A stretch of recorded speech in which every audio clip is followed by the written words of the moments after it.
Weekend calm, but no rest for the rescuers. A Saturday morning brings an eerie quiet to the city that never sleeps. And the people who knock these buildings down will hear all of us soon. A battle cry from the president as he focuses on America's new war.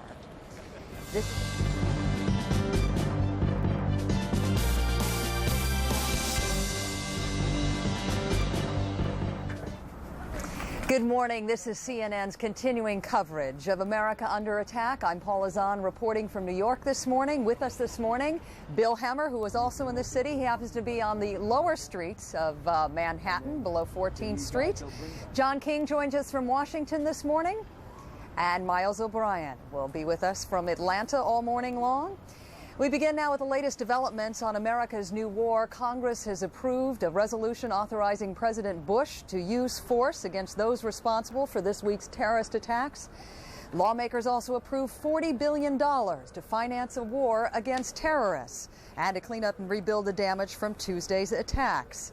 In Pennsylvania, they have found the cockpit voice recorder from United Airlines Flight 93. It was sent to the NTSB for analysis. Authorities hope it will reveal what the hijackers intended to do and what happened in the final minutes of that fatal flight. Meanwhile, two men the INS took into custody in Texas are on their way to New York for more questioning. Sources tell CNN this morning the two men have detailed knowledge of the multiple terrorist attacks and are moving the investigation forward. I'm going to show you a shot right now of what exactly is going on in New York City. The pace of the rescue and cleanup efforts has increased now that the rain has moved out of the area. It is cold here this morning, and World Trade Center rescue workers are rummaging through, you can't see it in this picture, but rummaging through boxes of clothing from the Salvation Army in search of warmer gear because of temperatures in the mid-50s today, maybe getting as high as the 60s. Tonight it's supposed to dip into the 40s. Although no one has been pulled alive from the twisted heaps of steel and glass and concrete since Wednesday, rescue workers are toiling 24-hour shifts in search for any signs of life. We know among the confirmed dead are 13 city firefighters. In fact, those numbers have gone up dramatically since then. I have another note here saying city officials are saying as many as 400 city firefighters are dead. They believe over 4,700 people are missing. And probably one of the biggest challenges for New Yorkers right now, particularly those families in limbo, is to go through the painstaking process of moving from hospital to hospital to try to track down loved ones.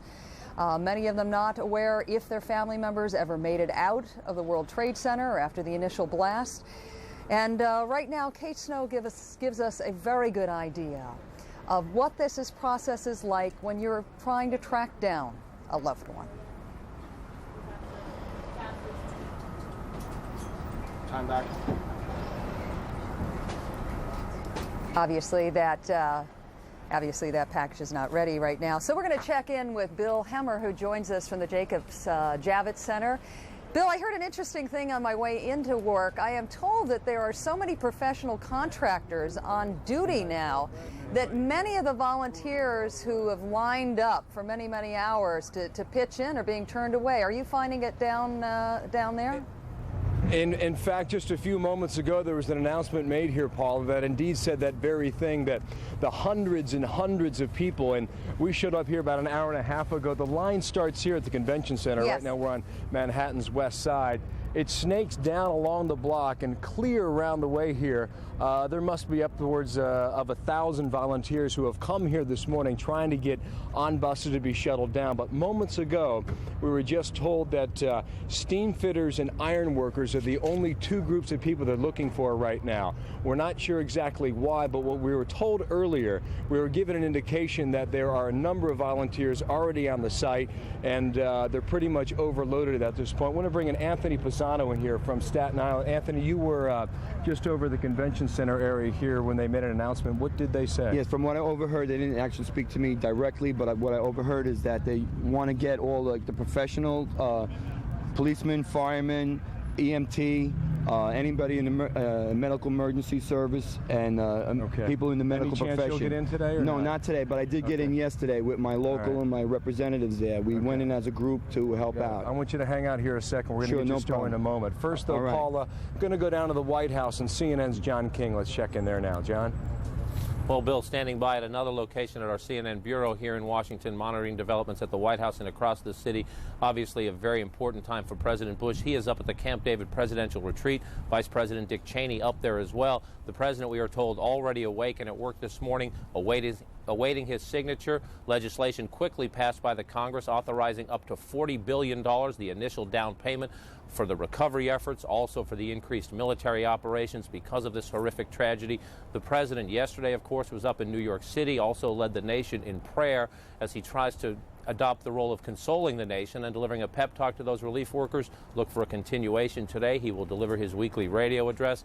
More importantly, though, aides say the president will meet with his national security team up at Camp David. Increasingly, those discussions, we are told by senior administration sources, turning to potential military options, both short-term and long-term. So a very important weekend here for the president. Again, he is gratified by the bipartisan support in Congress, not only for that spending proposal, but also for a resolution authorizing him to use necessary and appropriate force once he decides to retaliate for this. The president meeting with his national security staff this morning. Once again, he will address the nation as well. One of the president's challenges, we are told, he told aides after shaking hands with all those relief workers yesterday, he was surprised by the anger. So many workers told him they wanted him to retaliate. The president, as he mulls his option, urging the American people to be patient. Paula?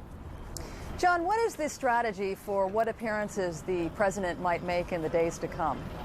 Well, we certainly saw an evolution over the week. If you remember, right after the attacks, there was even a debate about why it took so long to get the president back to Washington from Florida. At first, his role was in a consoling one, trying to convince the American people their government was back at work. Much more stern language in recent days as the president has promised to retaliate for this. At the same time, though, urging the American people to give him patience, the investigators' patience.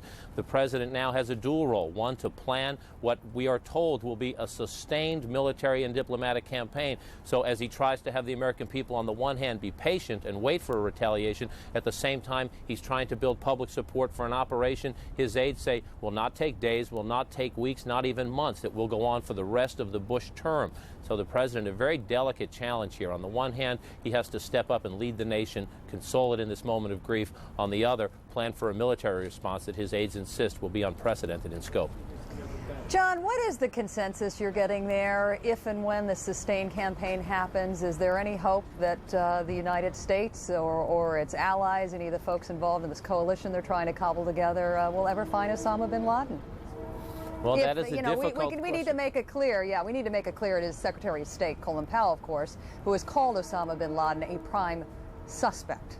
He has, and the president himself last night said we have a suspect. Aides rushed after that to say don't rush to conclusions. There could be more than one suspect. That is one of the problems here. In the short term, the president knows there is palpable anger across the country. The American people want something done, want retaliation for this. At the same time, if there is to be an international coalition that can stay together for several years, the president is talking not only about a military operation, but an international coalition to crack down on financial support, not only for bin Laden, but for other terrorist groups, to crack down and put diplomatic and financial pressure on states that harbor terrorists. If there is to be support for that, the president is going to have to show not only the U.S. allies, but countries that are less predictable, like China, like Russia, that there is credible evidence that whether it is Mr. bin Laden, whoever the United States goes after, he's going to have to show there's credible evidence to keep that international coalition together. So a very tough challenge for the president. Top advisors do not rule out some retaliatory strikes in the near future. Some say even possible within the next several days. Others think it might be a week or two or more.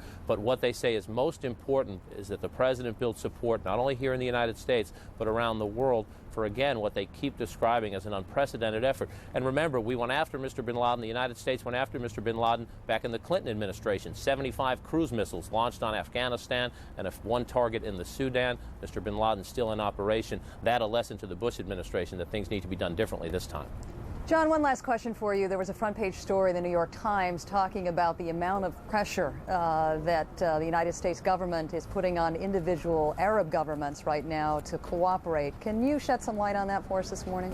Certainly can. Our understanding is that President Bush, Secretary of State Powell, and all other administration officials, including ambassadors around the world, have been giving orders to go to see their counterparts in allied countries like Canada, like Britain, like Germany, but also in Arab nations like Saudi Arabia, like Jordan and Egypt. Essentially, the administration's message is you're either with us or you're against us. Very blunt talk, we are told, not the usual diplomatic language about could you help us, but the president, in one example I'm told, he told the Crown Prince of Saudi Arabia, we need you to crack down on bin Laden. We need you to cut off financial support. We need you to take a tougher line against the Taliban. Secretary Powell saying yesterday this is an us versus them scenario. So the administration's language, not the usual diplomatic language. We are told very clearly the president is asking allies to crack down on terrorist cells, and he's asking nations a breakthrough possibly with Pakistan yesterday, promising cooperation, again after a very tough conversation, we are told, in which Secretary of State Colin Powell told the Pakistani leader, if you want good relations with the United States, you will support us now.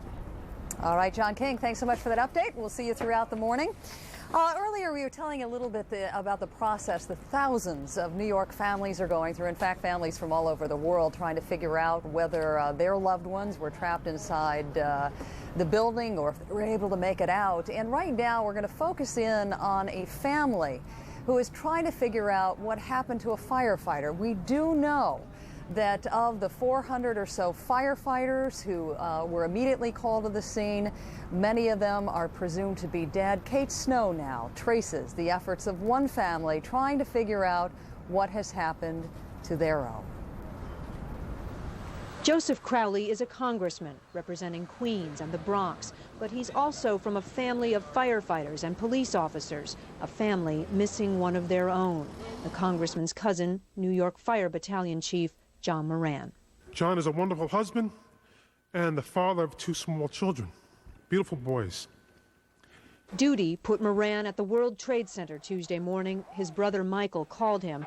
Terrorists had just flown a second plane into the South Tower. Michael told him to be careful. I know, I saw it, John told his brother. No one knows if he went inside. No one knows where he is now. The next day, the congressman toured the area. Someone constituents rely on for answers finds himself, like so many other Americans, helpless. Under these circumstances, when you're talking about the magnitude of over 300 firefighters and police officers and emergency technicians who are lost, not to mention the tens, possibly hundreds and thousands of people that are missing right now, that doesn't matter who you are, and no one is exempt from the pain and the anguish of having to wait for that information.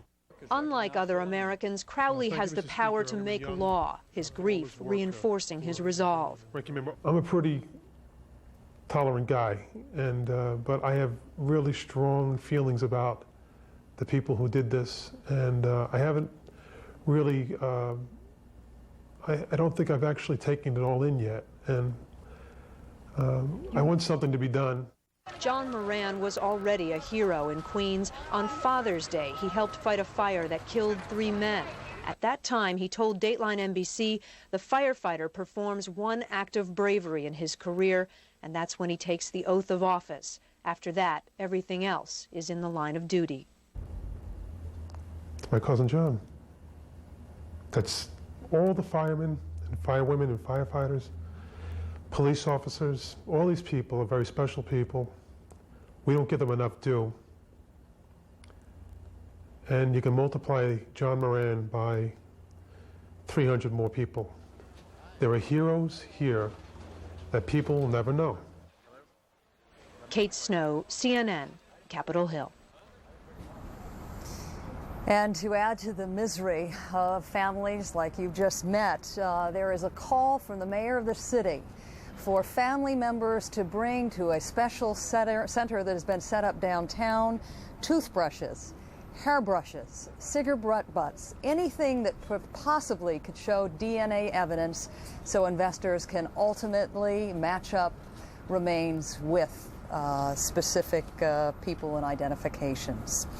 Right now, we're going to check in with Miles O'Brien, who joins us from the investigation desk in Atlanta. What's the very latest from there this morning, Miles? Well, Paula, the first arrest. That's the big news. Authorities have made their first arrest in connection with Tuesday's attacks. The unidentified man was one of the people detained at New York's JFK Airport on Thursday. You'll recall our reporting about that. He is said to be a